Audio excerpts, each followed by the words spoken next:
이름으로 환영하고 축복합니다. 잘 나오셨고 잘 오셨습니다. 어떤 교회들은 서로 얼굴 보고 서로 웃어가면서 인사를 나누라고 한답니다. 그랬더니 그것도 조금 쏙쓸해서 못한다고 그래요. 어찌하든지 주님 안에 한 가족으로 한 믿음의 공동체를 이루게 하신 이 아름다운 교회가 하나님 앞에 영광이 되는 줄 믿습니다. 저번 주 계속해서 우리의 신앙이 흔들리면 안 된다고 했습니다. 그래서 제가 저번 주 설교를 제가 리마인드를 다시 한번 들었거든요. 유튜브로 다시 한번 들었는데 잠깐 정리하고 다시 한번 돌아갑니다.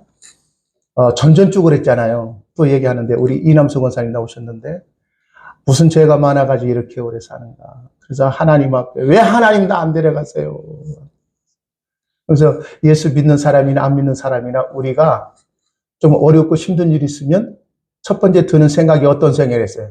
내가 무슨 죄를 져서 그랬을까라고 하는 그러한 죄를 얘기한다 했는데 우리 죄 때문에 이렇게 어려움을 당하고 어려움을 당치 않은 사람들은 선한 일, 착한 삶을 살았기에 어려움을 당하지 않는다라고 하면 그거는 믿음이 아니에요. 왜냐하면 그러한 신앙으로 우리가 가다 보면 잘 되면 지 탓, 안 되면 남 탓이 내 죄 때문에 그렇다고 합니다. 우리는 예수 그리스도 안에서 모든 죄가 사함받은 줄 믿습니다. 오후에 보면 죄는 불법이다 할 때에 조금 설교가 조금 어려울 것 같은데 쉽게 말하려고 제가 무척 애쓰고 준비했습니다. 우리가 이 땅에 살면서 우리는 죄가 있어요, 없어요? 네? 네. 그런데 요한 1서에 보면 죄를 짓는 자는 불법을 행하는 자라 하나님을 배울 수 있다 없다. 큰일 났습니다. 우리 이제는 다 죄를 하나하나 씻고 가야 하는 겁니다. 그 죄가 씻고 가지 않으면 우리 주님 앞에 설 수 없어요. 우리는 철저히 은혜로 하나님 앞에 서는 줄 알아요. 그것만은 잊지 마세요. 오늘 또 사도 바울이 얘기합니다. 우리의 신앙의 가장 기초가 되고 근본이 되는 것이 복음이 무엇인지를 우리가 확고하지 않으면 우리의 신앙은 또 내려가는 거예요. 누가 와서 그런 얘기하면 그런가 하고 쏙 거기에 휩쓸리고 어떤 사람이 그런 얘기하면 또 휩쓸리는 거예요. 그럼 우왕좌왕하다가 정신 못 차리고 가는 거예요. 어떤 여자분인데요. 개신교 아니라 성당이 있죠. 가톨릭 다니시던 분이 어떤 여자 할머니겠죠. 돌아가시기 전에 성당에다가 100억을 기부했답니다. 근데 그 자식들도 있을 거 아니에요. 자식들이 우리 어머니가 돌아갈 때 그 전 재산 성당에다 교회에다가 100억을 기부했을 때 그 자식들이 반대하지 않았을까라고 하는 그런 생각이 들더라고요. 근데 어찌하든지 100억을 기부하고 돌아가셨대요. 잘하신 거죠. 아멘 안 하신다. 목사님, 저는 바치고 싶은 마음이 있는데 가진 것이 없어요. 왜? 제가 얘기했잖아요. 그 바치는 이유, 목적이 어디에 두느냐에 따라 다르다고. 자, 우리 개신교 철저히 개신교는 이신칭의라고 들어보셨어요? 기독교, 우리 개신교와 카톨릭의 다른 차이점이 뭐냐? 그들은 교회 들어갈 때 성우를 그린다. 우리는 안 그린다. 이게 차이가 아니라 근본적인 차이는요. 우리 들어갈 때는 카톨릭은 성당 앞에다 마리아상에 보면 거기다 이렇게 하잖아요. 묵도하고 들어가잖아요. 우리는 그것이 없잖아요. 그게 차이점이 아니라 가장 큰 차이점은 딱 하나예요. 이신칭의냐, 이행칭의냐. 믿음으로 의롭게 되느냐, 행함으로 의롭게 되느냐는 거예요. 자, 그러면 우리의 신앙은 믿음으로 의롭게 되어진다라고 믿습니까? 행함으로 의롭게 되어진다고 믿습니까? 믿음으로 말미암아. 우리의 행함으로 어떤 몇 프로 행해야 의롭다라고 칭하는 게 아니라 전혀 우리에게는 의를 행할 수 있는 힘과 능력과 그러한 모습이 있어요, 없어요? 없어요. 철저히 인간은 타락했다는 거예요. 의를 행할 수 있는 모습이 없다는 거예요. 그러한 죄인을 위해서 이 땅에 예수님이 이 땅에 오셨지요. 그분이 오셔서 하나님의 언약의 말씀을 이루신 그것을 믿음으로 우리에게 주어진 거죠. 그것으로 말미암아 우리가 하나님 앞에 떳떳하게 설 수 있게 되어졌다라고 하는 것을 믿는 것이 복음이라는 거예요.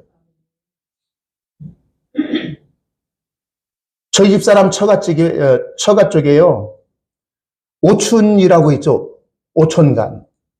근데 그 오촌이라면 당고모겠죠? 당고모인가? 모르겠어요. 하여튼 그래요. 그분이 돌아가시 전에 저도 고등학교 다닐 때 그 앞에 처갓집 군산 앞에 보면 병원이 있는데요. 그 땅을 뭐였냐면 뭐죠? 보리발길을 하러 갔거든요. 근데 그쪽 대야 쪽에 군산 옥구 대야 쪽에 평야가 넓어요. 논이. 하여튼 넓어요. 보통 나 농사 조금 쳐 하면 우리가 농사 조금 치면 보통 논을 몇 평을 얘기하냐? 그분들은요, 10,000평대가, 아이고, 넌 몇 평 안 돼 하면 10,000평대 이상이 조금밖에 안 짓는 거예요. 왜? 그만큼 땅이 넓으니까. 근데 그 고모님이 사실 때에 시집 안 가고 동정녀로 살다가 죽으시기 전에 성당에다가 그 땅을 전부 다 기부했다고 그러잖아요. 근데 엊그저께 저희 집 사람이 어머님, 지금 처갓집, 장모님하고 통화하면서 그 삼촌이라고, 오촌 삼촌이 이제 연로하셔서 그분도 장가를 안 갔대 혼자 사는 거예요. 근데 우리 집사람이 부자로 살면 뭐해? 그 땅이 많고. 왜냐면 부자긴 부자인데 그냥 허름하게 그냥 살았다는 거예요. 아마 그분도 카톨릭 열심히 하니까 죽기 전에 아마 교회에다 기부하고 돌아가시지 않을까라는 생각이 들더라고요. 왜 그들이 그렇게 말년에 그 모든 재산을 교회에다가 기부하죠? 줄 자식이 없어서. 아니에요. 내 신앙에 행한 것이 부족하면 어떨까 하고 염려되고 걱정돼서 마지막에 있는 전 재산을 어디에다 기부하는 거예요? 교회에다 기부하고 가는 거예요. 내가 내 자신을 되돌아볼 때 내가 이렇게 살아서는 절대로 어디 갈 수 없다. 그 나라에 갈 수 없는 것 같아. 근데 마지막 보험을 들어주는 거예요. 내 재산을 뭐 하는 거예요? 기부하는 거예요. 그리고 저번 주 얘기했잖아요. 너희 보화를 어디에 쌓지 말고, 땅에 쌓지 말고 어디에다 쌓아두라고? 하늘에다 쌓아두어라. 그래서 제가 그랬잖아요. 우리 권사님들 하늘의 보화를 많이 쌓아두셨어요. 내 이름으로 된 그러한 창고에 텅텅 비었어요. 텅텅 비었다면 막판 두짓기를 해야 돼요. 어떻게? 내가 하나님 앞에 가기 전에 어떤 분은 100을 기부했듯이 그렇게는 못하지만 내 전 재산을 주님께 바치나이다 라고 해서 내 이름으로 된 보물창고에다 쌓아둬야 할 거 아니에요. 그렇게 하시기를 바랍니다. 자, 보겠어요? 양 권사님 아멘 하셨으니까. 우리 권사님들이 지금 성도님들이 증인들이에요. 우리가 살다 보면은요, 신앙으로 살고 믿음으로 살다 보면 항상 하나님 앞에 흡족하게 모든 것을 다 했다라고 만족함을 가지고 신앙생활을 하지 못하고 늘 뭐해요? 부족함만. 그 예가 부모님이 자식을 향한 마음이 그런 거예요. 항상 해줘도 더 해주고 싶은 마음, 줬음에도 더 주고 싶은 마음. 이게 항상 부족한 마음이라는 거예요. 우리가 하나님 앞에 하나님이 원하시는 삶의 기준을 살다가 가는 사람은 아무도 없어요. 믿으세요.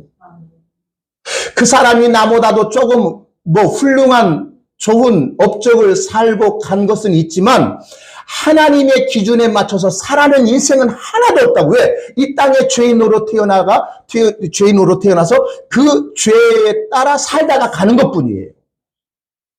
그래서 우리 예수님이 이 땅에 오신 것은 우리의 건강 문제를 해결하려고 이 땅에 오신 거 아니에요.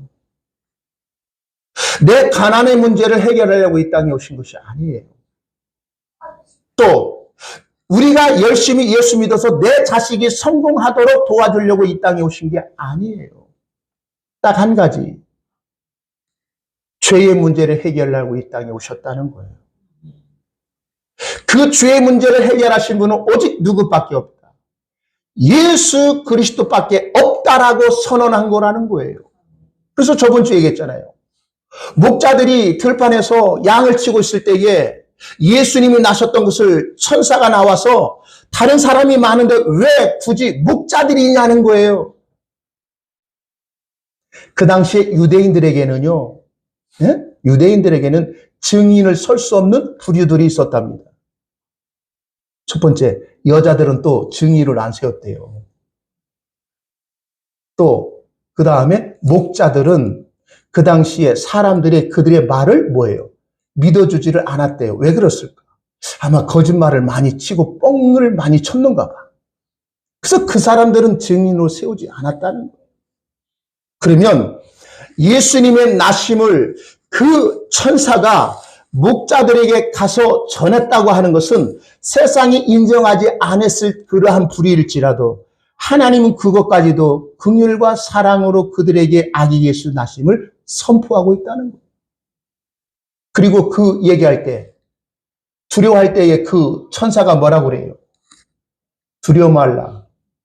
너희에게 큰 기쁨의 좋은 소식이 너희에게 있다. 그게 바로 누구냐? 아기 예수가 나셨다. 할렐루야. 그래서 기쁘다 구주 오셨네 그러잖아요. 그러면서 서로 화답하죠. 하늘에는 하나님께 영광이요, 땅에서는 기뻐하심을 입은 사람들 중에 평화로다 그래요. 모든 사람이 평화를 원하죠. 안 그래요? 지금 친냉전 시대가 도래됐대요. 그래서 이 푸틴이 미국의 그 바이든이 뭐라고 한마디 하니까 음속 전투기 딱 해가지고 우리는 우주전쟁도 하겠다. 이게 핵전쟁도 불사하겠다. 그래요. 핵 한 번 터지면은요, 이 세상은 불로 끝납니다. 어떤 한 사람이 핵가닥 가면은요, 이 지구는 다 날아갑니다. 모르겠어요. 우리가 이 땅에 살 동안 주님이 오실는지 안 오실는지 모르겠어요. 근데 우리는 늘 기도해야 돼요. 우리 하나님의 은혜 가운데에 이 땅 위에 그러한 일이 일어나지 아니하도록 긍휼을 베풀어 달라고. 어떤 분들은 주의 복음을 땅끝까지 전하기 위해서 하는 그 이유가 뭔 줄 아세요? 예수님이 빨리 이 땅에 오시기를 원해서 열심히 전도하고 있답니다. 우리는 어떠세요? 이 땅 예수님 빨리 오기를 고대하십니까? 아니면 천천히 오시기를 고대하고 있습니까? 전자예요, 후자예요? 우리 이남수 권사님은 그 전자일 거예요. 빨리 오세요. 왜? 하나님 왜 나 안 데리고 가십니까? 왜? 곤욕이라는 거예요. 사람이 뭐니 해도 외로움이 그렇게 힘들고 어렵다고 그래요.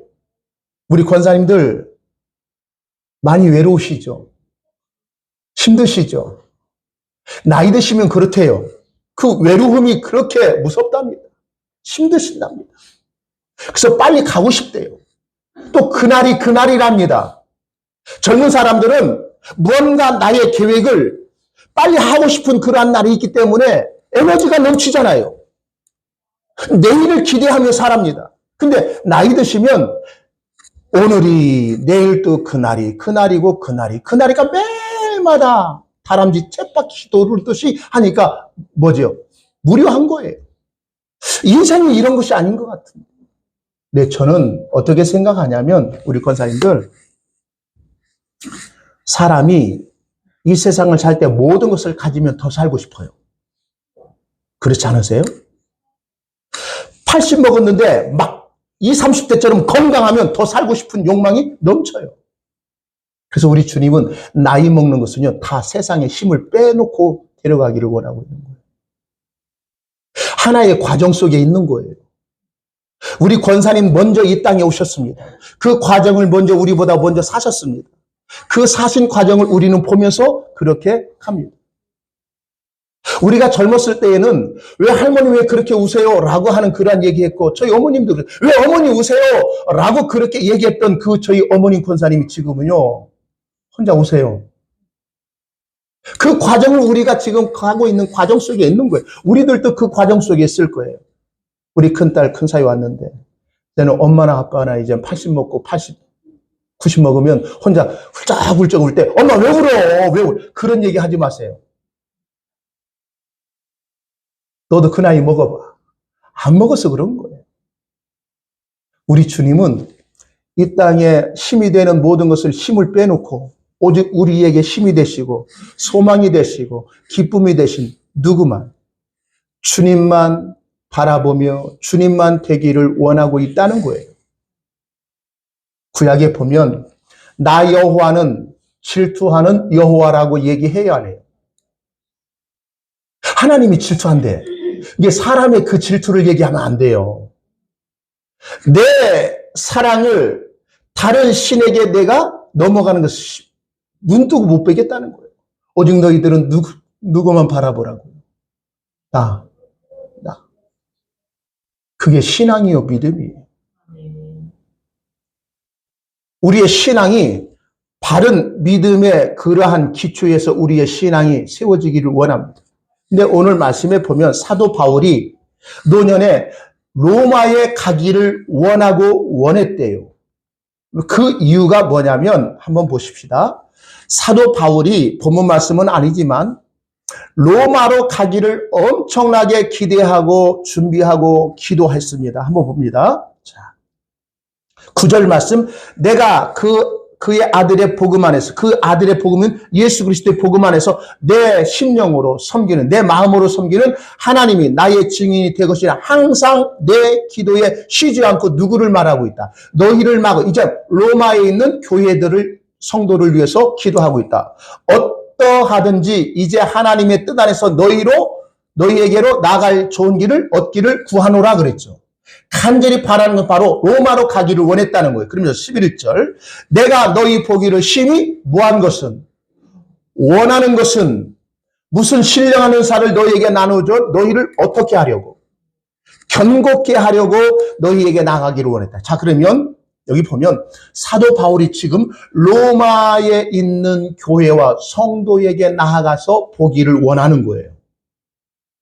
그들에게 무엇 해주기를, 신령한 은사를 나누어주고 너희의 신앙이 견고케 하기 위해서 가기를 원한대요. 그러면 이 신령한 은사를 왜곡해서 해석하는 그러한 부류들이 있습니다. 여기 보면 신령한 은사는 우리가 보면 성령의 능력이라고 그렇게 이해하는 사람이, 그래서 저도 한때는 젊었을 때 이 임파테이션이요 전이라고 그래요. 신령한, 사도 바울이 지금 신령한 은사를 가진 사람이죠. 자, 사도행전을 보면 사도행전 보면 유두고가 사람들이 많이 모였을 거 아니에요. 유두고 청년이 처음에는 왔다가 점점점 이 사도 바울의 설교가 길어지니까 어때요? 졸릴 거 아니에요. 졸려서 있다가 어디로 나가요? 창터에 딱 있다가 이제는 조금 걸터 앉았어요. 걸터 앉으다가 꾸벅꾸벅 졸다가 어떻게 했어요? 떨어져 죽었죠. 그러니까 사람들이 난리 났을 거 아니에요. 그때 사도 바울의 설교를 다 끝난 후에 그 죽은 유두고를 살려야 안 살려요? 능력이 있어요, 없어요? 있잖아요. 귀신도 쫓아내잖아요. 능력이 나타나요. 그래서 이 사도 바울의 그 능력을 로마 교인들에게 나아가서 그 신령한 은사를 전해주기 위해서 나가고자 하는 그러한 마음이 있어가지고 오늘날 능력 있는 그러한 목회자를 통해서 안수기도 하면 그 능력이 전이 된대요. 이거나 마찬가지지. 자, 내가 지금 신기가 있어요. 응? 근데 신기가 있으면 어떤 현상이 나타난다며요. 그러면 그 신기를 제지하지 않고 그대로 받아들인 사람이 무당이 되죠. 자기 혼자 스스로 무당이 되는 사람이 있어요, 없어요? 엄마가 있어요, 엄마가. 그 사람의 그 내림굿을 통해서 그가 이제는 신엄마를 합디다. 그 사람을 통해서 그 신을 받아들이고 이제는 자기도 무당짓 하는 거예요. 이 내림굿이라고 들어봤잖아요. 이 신령한 은사를 그렇게 왜곡하는 사람이 신령한 능력이 있는 주의 종에게 안수 기도하면 성령의 기름 부름 받아가지고 자기도 능력 있는 사람이 된다라는 신은 잘못된 왜곡된 그러한 말을 퍼치는 사람들이 있어요. 어떤 목사님이 그러대요. 교회에 새로 등록한 사람이 있는데 그 등록한 그 가정이 다 왔대요. 왔는데 그 딸이 루게릭병이 있죠. 루게릭병이 뭔 줄 아세요? 온 사지가 마비되어지는 거예요. 가면 갈수록. 그래서 늘 그 가정 속에는요, 웃음이 잃어버렸다는 거예요. 그러니까 그 가정이 등록하자마자 그 사모님이 얘기했대요. 여보, 당신이 고쳐야 돼. 당신이 고쳐야 돼. 라고 얘기하더라는 거예요. 그게 무슨 얘기예요? 당신 돌아다니지 말고 기도받아서 능력으로 주의 종으로서 한번 딱 살려내고 회복되면 된다는 거예요. 능력하면 된다는 거예요. 그럼 보이잖아요. 그게 표적 아닙니까? 그런 얘기 했을 때에 뭐라고 말씀하셨어요? 했더니 그게 아니지. 아니래요. 당신만 믿는데요. 그렇답니다. 제가 언젠가 얘기했어요. 우리 교회도요. 만약에 아픈 사람이 왔다가 제가 주의 이름으로 불치병을 고쳤다 하면 그 사람이 다른 사람 데리고 올 겁니다. 우리 교회는 그러한 일들이 넘치고 일어나면은요, 월정헌금 안 내도 돼요. 막 그 사람들이 막 데리고 오니까 먼 데서 올 거예요. 신령한 능력 있는 주의 종이 시골에 있다. 그곳에 가죠. 차 타고요? 1시간, 2시간이요? 아니에요. 3시간, 5시간도 올 거예요. 뭐 하러 오는지야? 진짜 생명의 말씀을 듣고자 오는 것이 아니라 생명의 말씀은 그냥 하나의 거치되고 무엇만 하기로 원해요. 병 고치면서. 예수님도 하지 않았느냐는 거예요. 안진뱅이 일으키고 죽은 자를 일으키고 살리시고, 그거는요, 우리 권사님들 하나의 표적으로 능력으로 나타난 것은 나 이런 사람이야, 능력 있는 사람이야, 그러니까 나를 믿어 라고 하려고 하는 표적으로 준 게 아니라 하나님의 나라는 그러한 자가 없다라고 하는 하나님의 모습의 표적인 거예요. 하나님의 나라는 눈먼 자가 있어요, 없어요? 젊은 발이 있어요, 없어요? 없다는 거예요. 그러고로서 하나님의 나라는 이런 나라다라고 얘기하시고 보여주기 위해서 하나의 현상으로 그것을 행한 것뿐이지, 주님의 주된 사역은 죄인을 구원하러 이 땅에 오신 거예요. 우리가 질병이 오고 사망이 온 것은 죄의 결과로 오는 거예요. 그 결과만을 우리 주님이 해결하려는 게 아니라 그 결과를 가져오는 그 원뿌리를 해결하려 이 땅에 오셨다는 거죠. 그래서 사도 바울은 내가 무슨 신령한 은사를 너희에게 나누어 주어 너희의 신앙이 경고케 하려 하는 것은 다른 게 아니야. 신앙에 경고케 하는 것은, 흔들리지 않는 것은 딱 하나다. 바로 복음이라는 거예요. 오늘 복음이 뭐냐? 오늘 본문 말씀만 올라가 보십시다. 1절, 2절, 3절 한번 보겠습니다. 예수 그리스도의 종 바울은 사도로 부르심을 받아 어떠한 복음을? 하나님의 복음을 위하여 뭐 했대? 택정함을 입었으니 이 복음을 얘기해줘. 복음의 내용이 뭐냐? 하나님이 선지자들로 말미암아 그 아들에 관하여 성경이 미리 약속하신 것이라. 자, 그러면 선지자들이 미리 성경이 약속하신 말씀이 뭐예요? 구약이죠, 구약. 그러면 그 구약의 핵심의 믿음을 거둔 그의 아들, 하나님의 아들로서 이 땅에 오신 누구? 예수, 그분이 복음 자체라는 거예요. 그리고 이 아들로 말하면 육신으로는 누구의 혈통으로? 다윗의 혈통으로 나셨어요, 안 나셨어요? 나셨어요. 왜? 다윗의 언약이 있어요. 내 아들의 위가 영원할 것이라고 얘기해요. 이 다윗에게 이 나단을 통해서 하나님이 언약을 주세요. 그게 다윗 언약인데 내 아들의 위가 영원할 거래요. 그러면 다윗의 아들이 누굽니까? 솔로몬 왕이죠. 자, 그러면 솔로몬 왕 그 유다 나라가 영원했어요? 안 했어요. 그 나라는 망했잖아요. 그러면 하나님이 거짓말 하셨네요. 아니에요. 다윗의 후손으로 오실 만왕의 왕이신 예수 그리스도 그가 이 온 인류의 왕으로서의 위가 영원할 것이다 라고 말씀하시고 싶은 거예요. 그래서 예수님은 혈통으로 누구의 아들로? 누구의? 다윗의 후손으로 오셨어요? 안 오셨어요? 오셨어요? 그 다음 4절.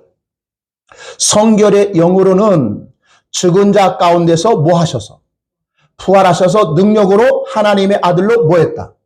인정되셨으니 곧 우리 주 누구시라? 예수 그리스도라. 그런데 여기서 보면 또 이단들인 여호와 증인들이요. 예수님은 피조물로 이 땅에 오셔서 하나님의 말씀에 100% 순종했을 때 그때 하나님의 아들로 인정되셨대. 왜? 이 성경 구절 가지고 얘기한다. 왜? 하나님의 아들로 인정되셨대요. 왜? 하나님의 말씀을 완전히 100%뭐 하셨을 때?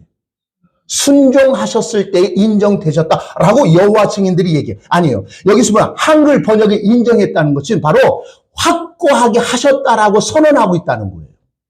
즉 너희의 구원자는 오직 예수 그리스도가 너희의 구원자이신 것을 확증하신 사실이 바로 예수님이 죽으시고 부활 사건으로 확증되어졌다라고 얘기하는 거예요. 그래서 십자가는 우리에게 표적이 되는 거예요. 자, 유대인들은 표적을 구한다고 그랬죠. 헬라인들은 지혜를 구한다고 그래요. 이 표적을 우리에게 보여주세요. 당신이 메시아인지를 우리가 표적을 구해주세요. 보여주세요 할 때 예수님이 내가 너에게 보일 표적은 딱 하나다. 무슨 표적이라고 얘기해요? 요나의 표적밖에 없다고 그래요. 구약이 요나의 표적이 뭐예요? 물고기 뱃속에 들어갔다가 3일 만에 다시 토해내고 이게 부활을 의미하고 있다는 거예요. 그게 표적이래. 내가 너희에게 보여줄 표적이라는 거예요. 유대인들은 표적을 보기를 원하는데 진짜 그 표적을 겉으로 보는 표적이 아닌 진짜 의미를 알고 표적을 구했다면 예수를 십자가에 죽이지 않았을 거예요. 그들이 원하는 것은 메시아의 그 힘이 세상의 어떠한 권력과 세상의 어떠한 힘이 되는 그것을 우리에게 주세요 라고 하는 그 메시아를 표적을 구했다는 거. 그런데 예수님은 십자가에 무기력하게 죽으셨잖아요. 왜 무기력하게 죽었을까요? 능력이 많으신데 모든 것을 하실 수 있는데 아까 기도하실 때도 그랬잖아요. 배를 타고 가는데 풍랑일 때에 예수님은 너무 피곤하셔서 주무셨다고 얘기하잖아요. 근데 제자들은 막 물을 퍼내는 거예요. 이거는 무엇을 담고 있느냐? 인간 스스로는 이 죽음의 바다에서 구원할 만한 능력이 없다는 것을 보여주고 있는 거예요. 그래서 너희들이 왜 믿음이 없느냐라고 의심했느냐라고 얘기하잖아요. 인간의 힘으로 스스로 구원할 힘이 없다는 거예요. 그러나 그 배에 누가 있기에? 예수가 있기에 너희는 살아난다는 거예요. 풍랑 이는 바다를 예수님이 또 걸어가시잖아요. 빠지지 않고. 근데 베드로가 그것을 보고 주여 주시거든 나도 물 위를 한번 걷고 싶습니다. 걸어와라 하잖아요. 막 걸어가다가 뒤돌아봤을 때 쏙 빠져간다. 우리 같으면 뒤돌아보겠어요? 계속해서 예수님 만나러 가겠어요? 우리 같으면 못 드리는데요. 양권사님 그냥 내려오라 하니까 주여 하고 막 뛰어내가 막 펄펄펄 갔을 거예요. 가면서 내가 물 위를 걷네? 이거는 있을 수 없는 일인데 있을 수 없어. 그러니까 계속해서 주님 바라봐야 하는데 뒤돌아보다 보세요. 물에 빠져 들어갈 때 베드로가 나 좀 살려주세요 라고 얘기해야 해요. 베드로가 수영 못했겠어요? 수영해요. 살살. 예전에 조리언이라는 사람이 있어요. 조리언. 부산에서 혈액당 건너갔잖아요. 이렇게. 그러면 베드로는요. 수영 선수급은 안 돼요. 그냥 나면서부터 바닷가에 있기 때문에 그냥 막 물이라고 하는 것은 자기 놀이터예요. 이것은 철저히 구원과 관계된 얘기를 하고 싶은 거예요. 내 믿음으로 걸어간 것 같은데 결국은 그것을 볼 때에 결국은 빠질 수밖에 없다는 거예요. 그러나 주님의 그 은혜, 그 사랑의 모습으로 죽음에서 사망에서 구원받는 거죠. 그러니까 모든 성경은 다 누구에 관해서 얘기하고 있다고요. 그러면 설교는 목사들 설교들은요. 다 이렇게 살아라 저렇게 살아라 방법을 가르치면 돼야 돼요. 그래서 찬송도 늘 들려주시오. 또 들려주시오. 누구를? 예수를 들려달라고 얘기하지. 예수. 근데 이 세상은 그 예수를 듣고 싶어요? 듣기 싫어요? 얘기하지 마! 그게 어둠의 역사라는 거예요. 어둠은 빛을 좋아해요? 싫어해요? 그래서 예수님이 빛으로 오셨어요? 어둠으로 오셨어요?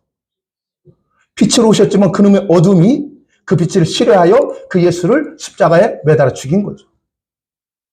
나는 원래부터요, 우리는요, 원래부터 빛을 사랑할 만한 그러한 능력이 없다니까.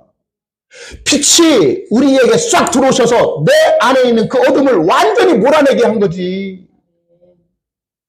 그 빛이신 생명이신 주님이 나와 함께 하시고 내 안에 거하시기를 원한다는 거예요. 그는 내가 하나님 앞에 어떻게 살았느냐에 따라 주권을 가지고 어떤 명분을 삼는 게 아니라 그냥 오신 거예요. 그냥. 그 생명을 그냥 줬잖아요. 받으셨어요? 다 꺼내보셔야지. 그 생명이 어떤 거예요? 어떤 사람은 빛나는 초록 같은 반짝반짝 빛납니까? 어떤 사람은 아직도 그 빛나는 생명이 무엇이 막 죄가 많이 와가지고 다 뭐죠? 뺏겨가지고 막 뭐죠? 눈물로 회개해서 다 닦아내야죠. 행인 거예요, 행위.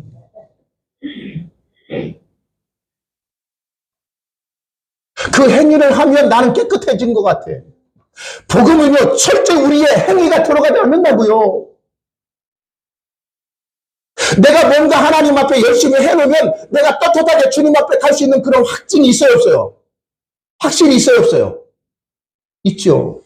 근데 그걸 못하면 그때부터 불안한다는 거예요, 불안해요.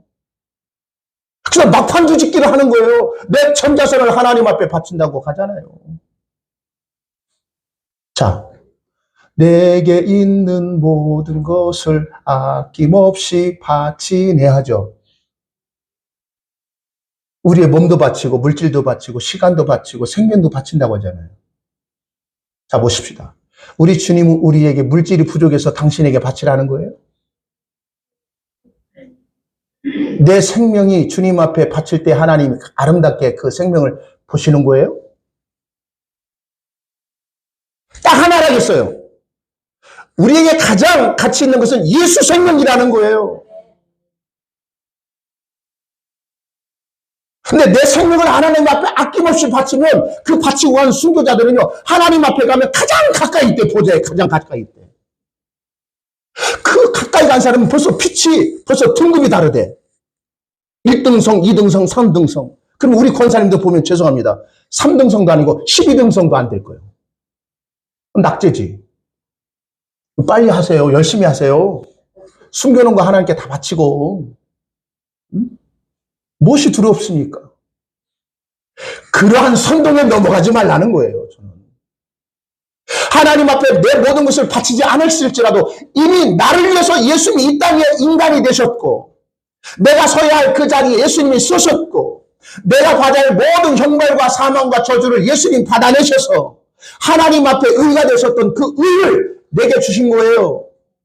그것을 믿는 믿음이 바로 복음을 알고 믿는 성도라는 거예요. 그래서 오직 의는 믿음으로 말미암아 사는 거지 너 믿음을 따라 살았느냐 네 행위 따라 살았느냐에 결정되는 게 아니라 하나님이 그 은혜를 알고 이 땅에 살아가는 존재로 너희는 그러한 존재인 것을 깨닫는 거예요.